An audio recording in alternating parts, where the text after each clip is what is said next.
দেখতেই পেছো দোস্ত, গোড়াপাড়ায় এক বিরাট ফুটবল খেলা হয়। সেখানে খেলা দেখছি। আচ্ছা, কিন্তু আমার মনের মধ্যে একটা কথা পাই পাই করে ঘুরছে। তাই নাকি?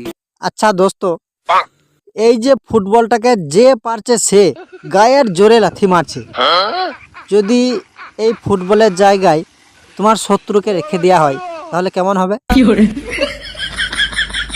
আর যাকে রাখতে চাও তার নামের প্রথম অক্ষরটা কমেন্ট করে যাও আর ফটাস করে তাকে ট্যাগ করে দাও।